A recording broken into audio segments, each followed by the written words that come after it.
Excerpt from a local newspaper.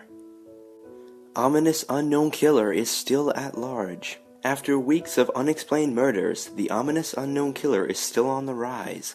After little evidence has been found, a young boy states that he survived one of the killer's attacks and bravely tells his story. I had a bad dream and I woke up in the middle of the night.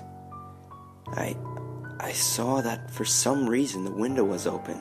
Even though I remember it being closed before I went to bed, I got up and shut it once more. Afterwards, I simply crawled under my covers and tried to get back to sleep. That's when I had a strange feeling, like someone was watching me.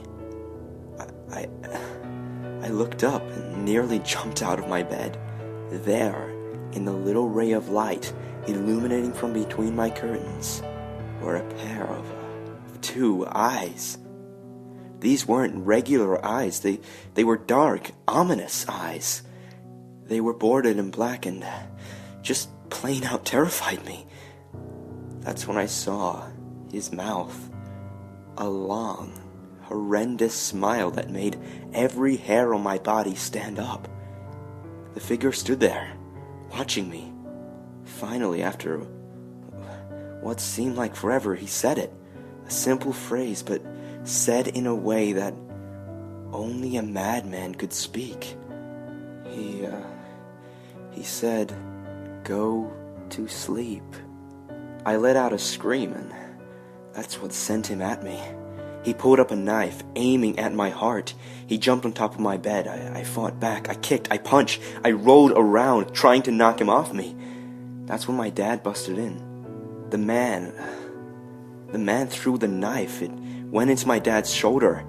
The man probably would have finished him off if one of the neighbors hadn't alerted the police. They drove into the parking lot and ran towards the door. The man turned and ran down the hallway. I heard a smash, like glass breaking. As I came out of my room, I saw the window that was pointing towards the back of my house was broken. I looked out to see him vanish into the distance. I can tell you one thing. I will never forget that face. Those cold, evil eyes and that psychotic smile. They will never leave my head. Police are still on the lookout for this man. If you see anyone that fits the description in this story, please contact your local police department.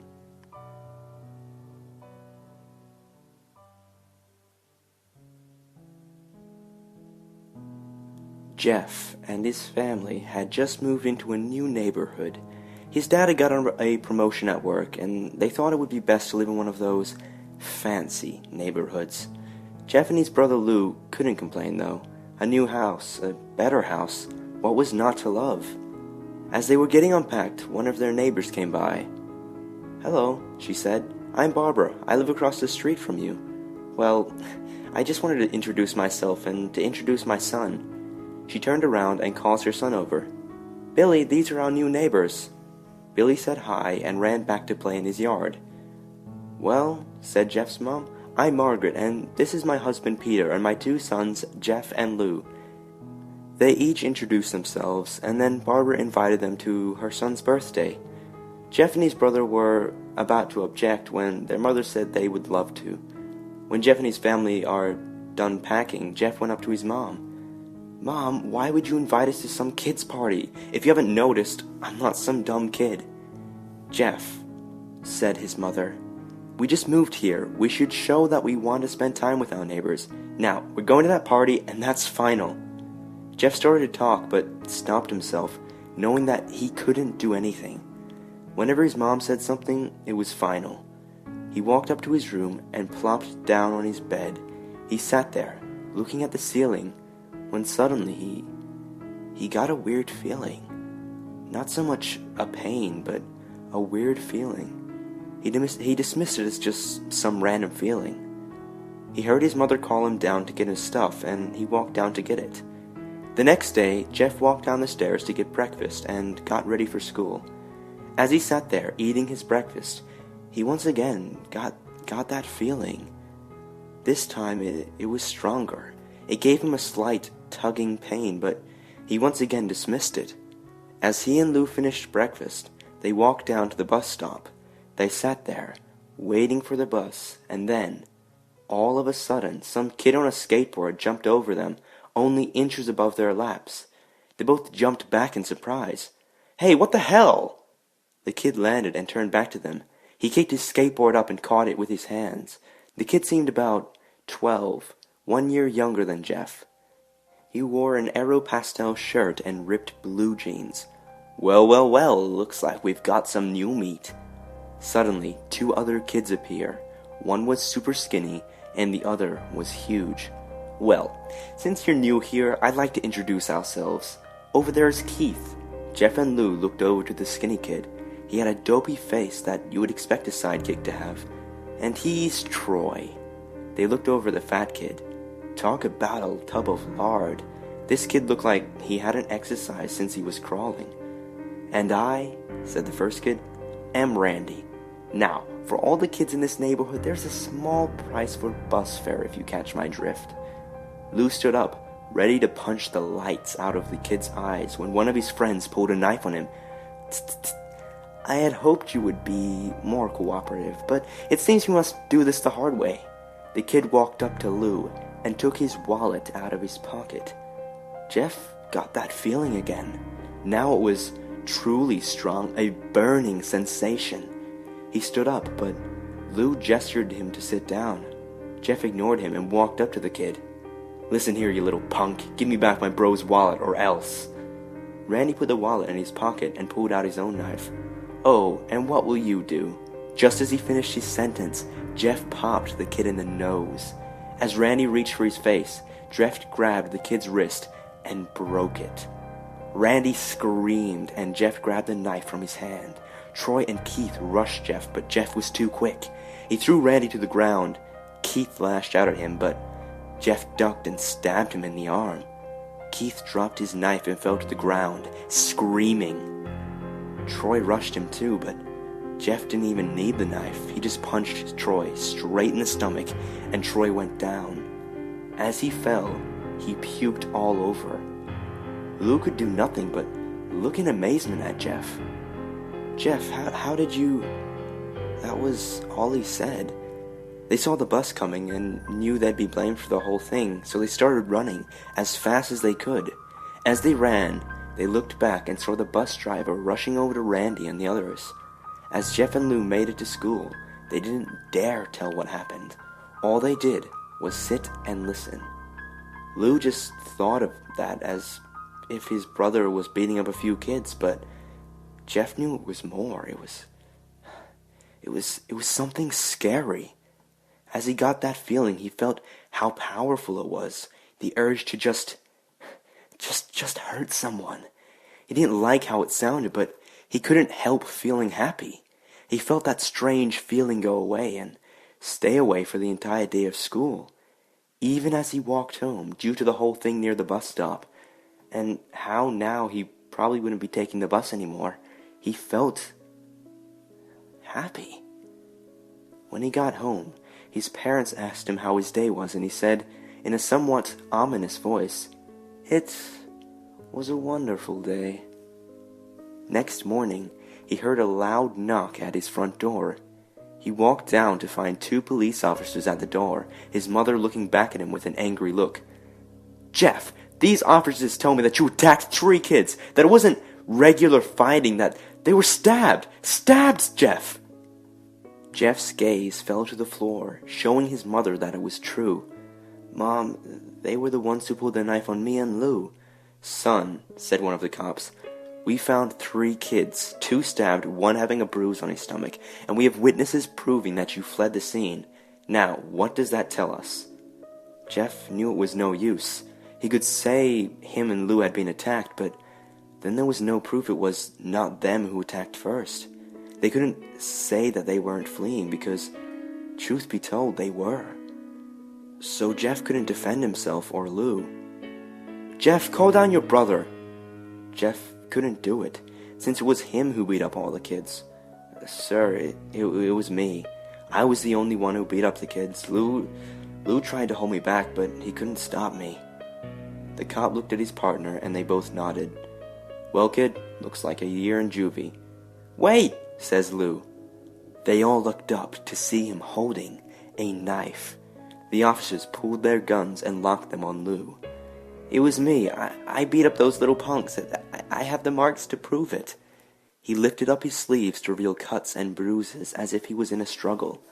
"Son, just put the knife down," said the officer. Lou held up the knife and dropped it to the ground. He put his hands up and walked over to the cops. "No, Lou, it was me. I did it." Jeff had tears running down his face. Poor bro. Trying to take the blame for what I did. Well, take me away."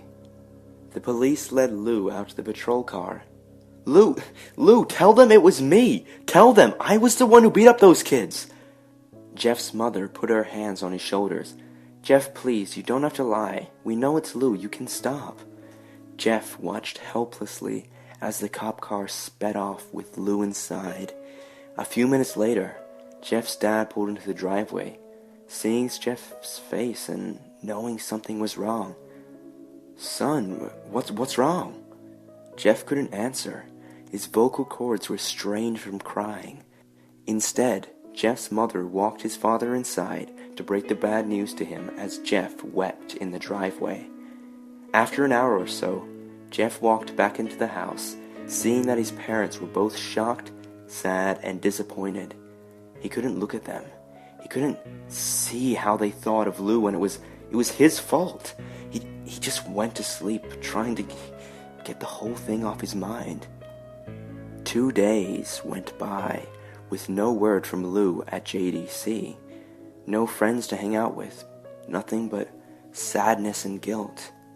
That is, until Saturday, when Jeff, his mother, woke him up with a happy, sunshiny face. "Jeff, it's the day," she said as she opened the curtains and let light flood into his room. What's today?" asked Jeff as he stirred awake. "Why, it's Billy's party." He was now fully awake.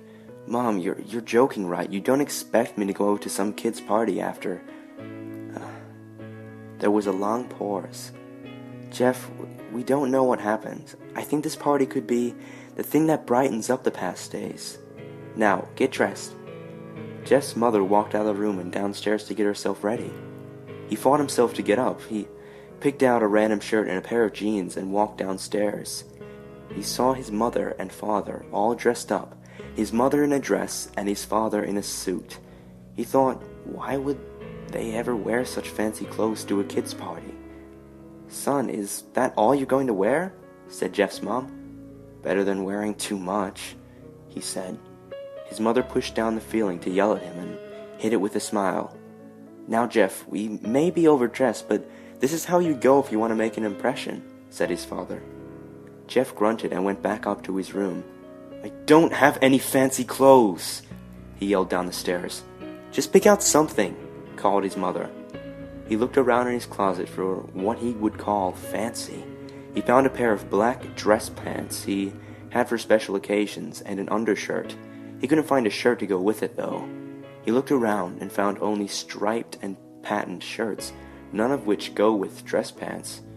Finally, he found a white hoodie and put it on. "You're wearing that?" they both said. His mother looked at her watch. "Oh no time to change. Let's go," she said as she herded Jeff and his father out the door. They crossed the street over to Barbara and Billy's house.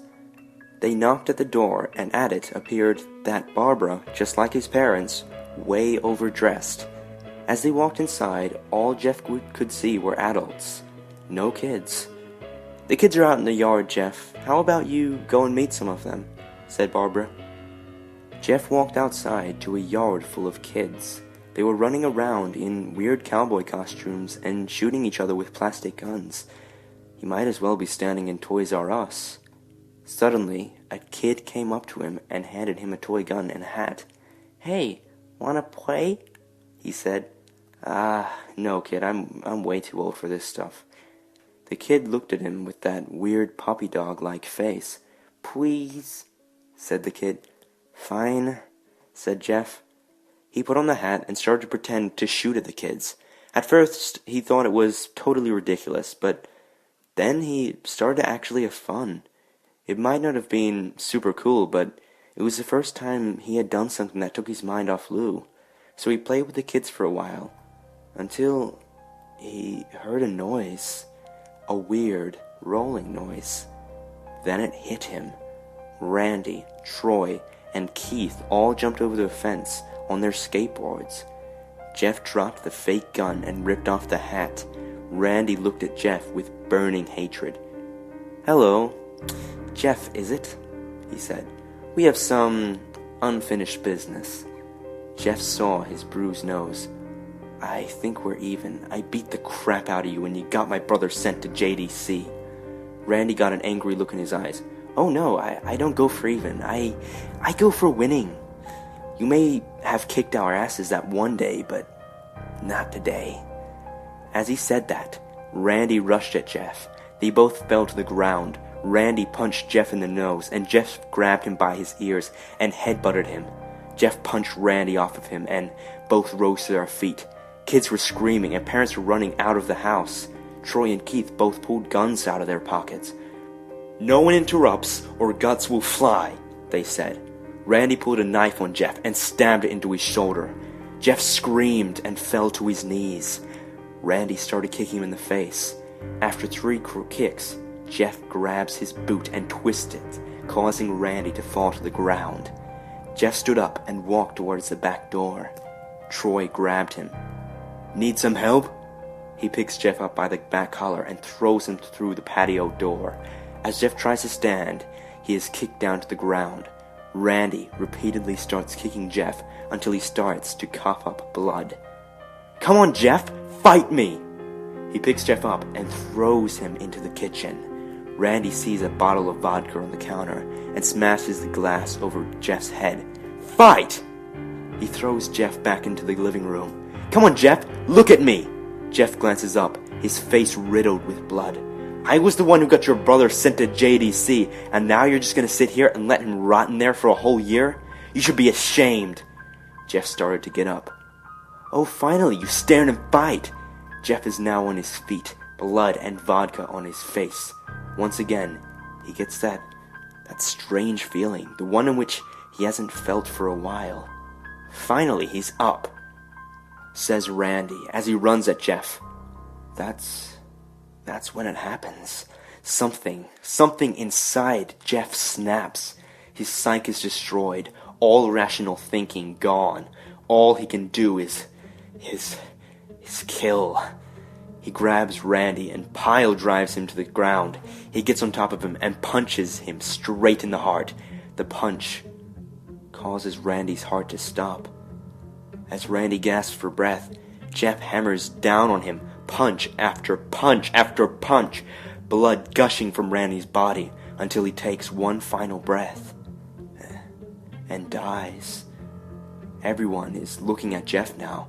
The parents, the crying kids, even Troy and Keith, although they easily break from their gaze and point their guns at Jeff. Jeff sees the guns pointed on him and runs for the stairs.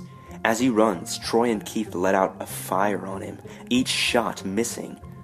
Jeff runs up the stairs. He hears Troy and Keith follow behind as they let out their final rounds of bullets. Jeff ducks into the bathroom.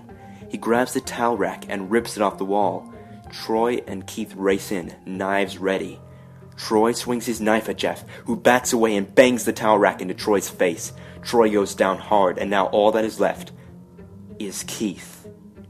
He is more agile than Troy, though, and ducks when Jeff swings the towel rack. He dropped the knife and grabbed Jeff by the neck and pushed him into the wall.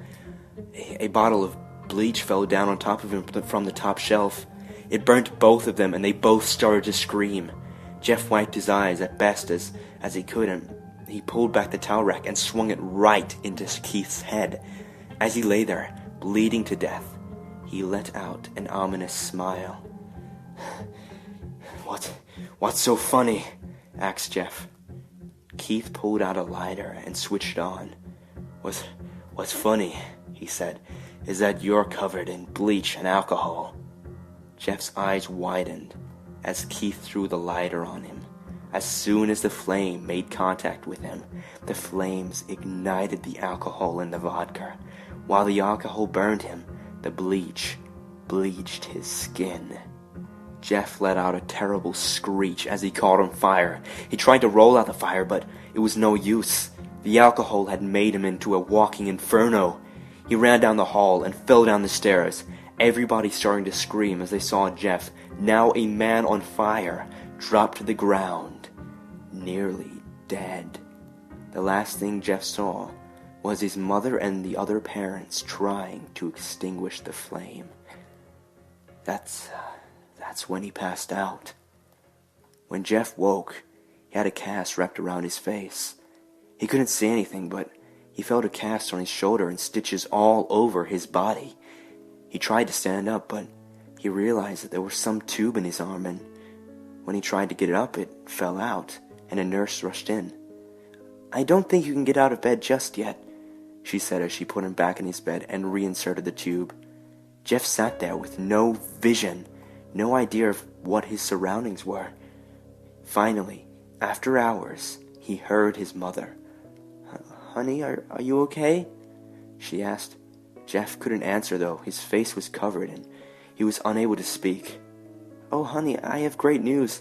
After all the witnesses told the police that Randy confessed of trying to attack you, they decided to let Lou go."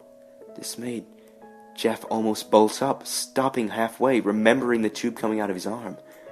"He'll be out by tomorrow, and then you two will be able to be together again." Jeff's mother hugs Jeff and says her goodbyes. The next couple of weeks were those where Jeff was visited by his family. Then came the day where his bandages were to be removed. His family were all there to see it, what he would look like.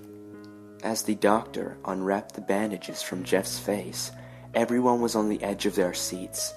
They waited until the last bandage, holding the cover over his face, was almost removed. "Let's hope for the best," said the doctor. He quickly pulls the cloth, letting the rest fall from Jeff's face. Jeff's mother screams at the sight of his face. Lou and Jeff's dad stare awestruck at his face. What's happened? What happened to my face?" Jeff said. He rushed out of bed and ran to the bathroom. He looked in the mirror and saw the cause of distress. His face, it's horrible. His lips were burnt to a deep shade of red. His face was turned into a pure white color, and his hair singed from brown to black. He slowly put his hand to his face. It had a sort of leathery feel to it now. He looked back at his family, then back at the mirror. "Jeff," said Lou, "it's not that bad." "Not that bad?" said Jeff. It's perfect." His family were equally surprised. Jeff started laughing uncontrollably. His parents noticed that his left eye and hand were twitching. Jeff, are you okay?" "Okay? I've never felt more happy." "Look at me. This face goes perfectly with me." He couldn't stop laughing. He stroked his face to feel it, looking at it in the mirror. What caused this? Well, you may recall that when Jeff was fighting Randy, something in his mind, his sanity, snapped. Now he was left as a crazy, killing machine. That is, his parents didn't know. "Doctor," said Jeff's mom, "is my son, all right? You know, in the head?" "Oh yes, this is typical behavior for patients that have taken very large amounts of painkillers. If this behavior doesn't change in a few weeks, bring him back here and we'll give him a psychological test." "Oh, thank you, doctor." Jeff's mother went over to Jeff. "Jeff, sweetie, it's time to go." Jeff looked away from the mirror. His face still formed into a crazy smile. "Okay, Mommy." His mother took him by the shoulder and took him to get his clothes. "This is what came in," said the lady at the desk. Jeff's mom looked down to see the black dress pants and white hoodie her son wore. Now they were clean of blood and stitched back together.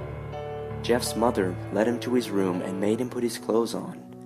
Then they left, not knowing that This was their final day of life. Later that night, Jeff's mother woke to a sound coming from the bathroom. It sounded as if someone was crying. She slowly walked over to see what it was. When she looked into the bathroom, she saw a horrendous sight. Jeff had taken a knife and carved a smile into his cheeks. Jeff, what are you doing? Asked his mother. Jeff looked over to his mother. I couldn't keep smiling, Mommy. It hurt after a while. Now I can smile forever. Jeff's mother noticed his eyes ringed in black. Jeff, your eyes! His eyes were seemingly never closing. I couldn't see my face. I got tired and my eyes started to close. I burnt the eyelids so I could forever see myself, my new face. Jeff's mother slowly started to back away, seeing that her son was going insane. What's wrong, Mommy? Aren't I beautiful? Yes, son, she said. Yes, you are. Let me go get Daddy so he can see your face. She ran into the room and shook Jeff's dad from his sleep. Honey, get the gun. She stopped as she saw Jeff in the doorway holding a knife. Mommy, you lied. That was the last thing they heard as Jeff ran at them with the knife, gutting them both. His brother Lou woke up, startled by some noise. He didn't hear anything else, so he just shut his eyes and tried to go back to sleep. As he was on the border of slumber, he got the strangest feeling that someone was watching him. He looked up before Jeff's hand covered his mouth. He slowly raised the knife, ready to plunge it into Lou. Lou thrashed here and there, trying to escape Jeff's grip. Shh. Just go to sleep.